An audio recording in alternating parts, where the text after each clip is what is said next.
Hello, I'm on another walk. This time I'm going to take in the Shoreham Fort. There's a sign there that tells me that it's down here.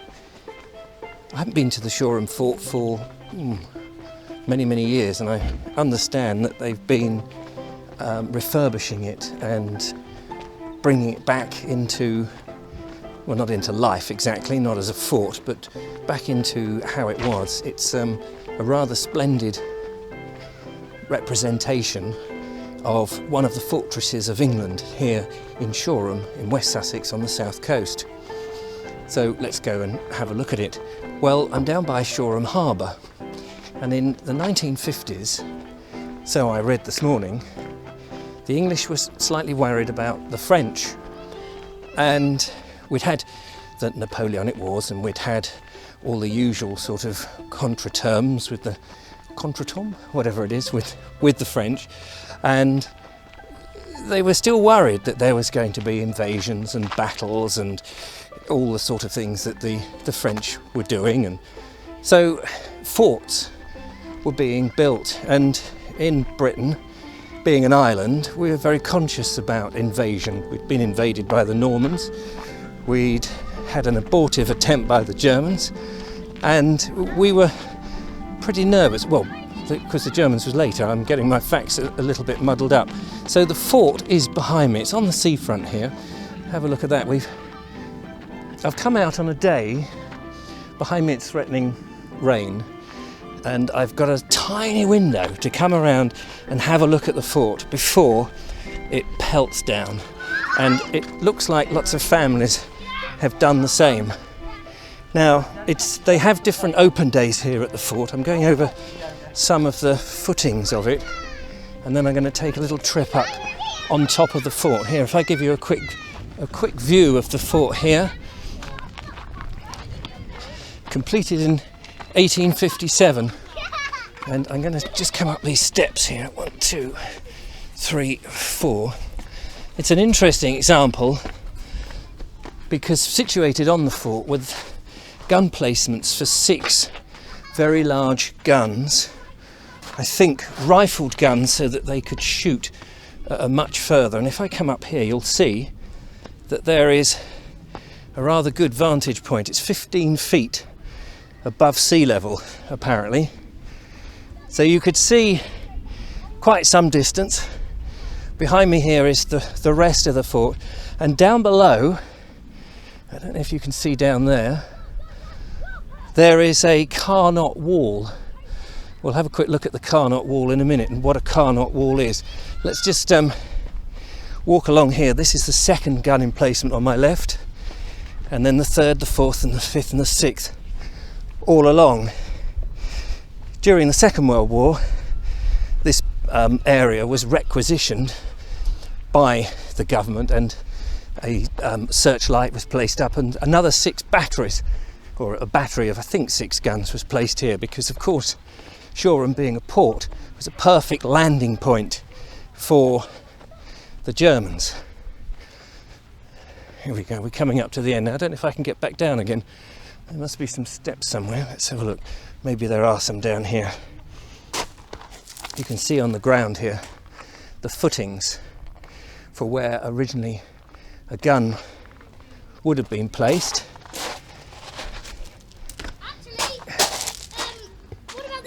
Oh, there's a young man up here, look, who's got his own gun. I'm slightly concerned that he might shoot at me, so I'm going to make a swift exit down here and have a look at the Carnot Wall.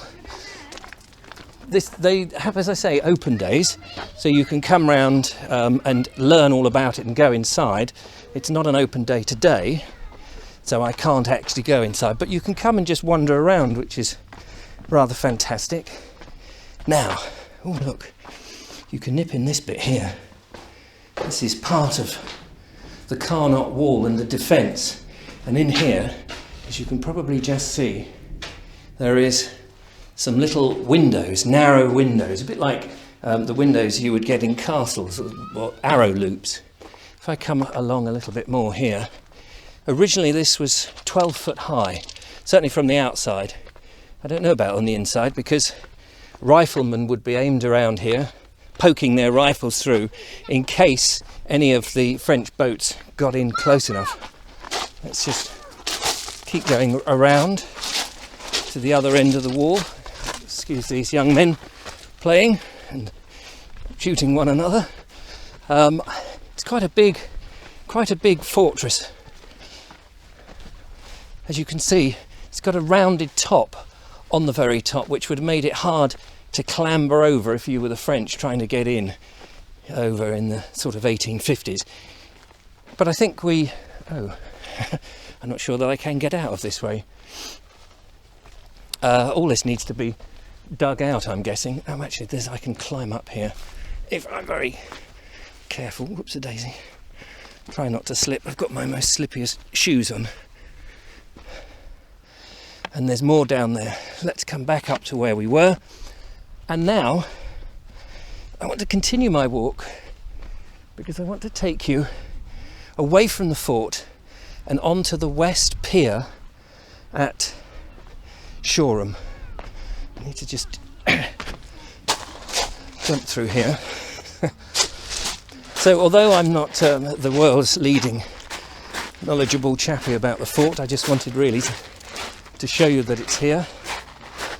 And next up we'll go and have a look at the West Pier here in Shoreham. The old town the port is a bit weird because it comes in and then it sort of does a left and a right. The Shoreham is quite renowned really for the port shifting over the years. Shoreham is a Saxon town originally. The Saxons came over in about 500 AD and they settled there, and I believe in the Domesday Book it was known as Sorsum, something like that. It soon of course grew to Shoreham, and the River Adur comes out here. Now I've walked on the River Adur on other of my walks, and it comes out here. It's a big industrial port now, but all through its history, right from the early days, it was renowned for shipbuilding. During the Second World War in 1944, it was a departure point for the D-Day landings. They would have left Shoreham, so no doubt it was targeted by the German Luftwaffe, of course. I'm now coming up to the west pier of the entrance to the port, and we can walk along it. It's nice to be able to do this, especially when the sun is just out. It's going to rain later, as I mentioned, but here it's very popular with fishermen. They can come along and stick up their rods and lean them out the side, get away from the rest of the family, especially in the summer holidays, and see what they can fish. It doesn't look very busy, does it, as a port? And I don't know how busy it ever is these days, or however busy it is these days, rather, I should say. But of course, in its day, beautiful sailing ships, big mast ships, came and went with their merchandise. What are you fishing in the sea, can I ask? What's my fishing? Yeah, no, what's in there that you're hoping to get? Mackerel, bass. Mackerel and bass. Yeah. Will you catch some, do you think? We can but hope so. Something for dinner tonight? Indeed. Excellent. So there you go. I should have brought a fishing rod. I could have got some dinner. The only thing is I don't eat fish myself, but I know everybody does like fish, so I'm an anomaly in my own right. Let's have a little walk up the final bit and enjoy the view. So I've nearly reached the end. Everybody seems very relaxed and serene here, waiting for their catches. There's some blokes right at the far end looking a bit worried that I'm coming up to see them with my camera. It always causes a bit of a stir when I'm out filming. But we'll just get to the very end, see what happens, and if they don't like me, they can only throw me in the water, can't they? Get them in the water, we don't let you. Yeah, don't like me, throw me in the water. All right, guys, Right. how you doing? Good. There we go. I've managed to reach the pier end. What's over the end here? Water. Water. Water. Absolutely. And have you caught anything? Yeah, look, buckets of fish. Buckets of fish? Yeah. What are you catching? Mackerel? Let's have a look down here, look. He's locked it up. So He's locked it up so no one can nick it. Living proof. Oh, he can't get in. Old Lee's caught a one-eyed trouser snake. Ah, there you go, the old one-eyed trouser snake. That's terrible. where are you from? I'm on a YouTube channel, just doing walks around England. Oh, great. So I thought I'd come down here to Shoreham before the rain comes. No rain. No rain today? Don't No mention rain that, it's a today. four-letter word. Four-letter word. Four-letter I word. will be thrown over the wall, won't I? The other 4-letter word. Oh wow, look at that. There you go. They look beautiful. Yeah, 40 of them. 40. How long have you been here? And let's have a look in. Oh, First came here in 1962. Yeah. it's 1962, so it's almost one for each year, isn't it? Not quite. Oh, what's Sole, mullet, bream, sole, mallet, bream? red gurnard, God, you get it all here, don't you? mackerel, horse mackerel. Wow. So you're going to be are you going to be selling them or just eating it, throwing them in a freezer? Personal consumption. Of course it is. That's it. We won't go any further than that. Not going to get Just for eating. just for eating, of course. And for friends. And for yeah, why not? Well, I'm glad you've had haven't got any friends. these are your friends here. Actually, honestly, all of these are for friends. Ah. Yeah, you Malcolm told me, knows. you told I me told earlier, him yeah. last night. Well, have a wonderful day. Thank you very much. What's left of it, and thank you very much. You're welcome. Take care. You too. There you go. Fishermen are lovely people, aren't they? Very talkative, very jolly, very friendly. And not only that, they've got loads of fish. Well, that's my walk done for today. Thank you very much for watching. I hope you've enjoyed it. It was a bit impromptu, but don't forget to subscribe. Press the bell notification so that you get notified when the videos come up. And what's the other thing you have to do? Oh yes, write a comment. That would be interesting. And of course, if you're ever this way, do come and visit Shoreham and the harbour. It is, on a sunny day, quite beautiful. Till the next one, bye for now.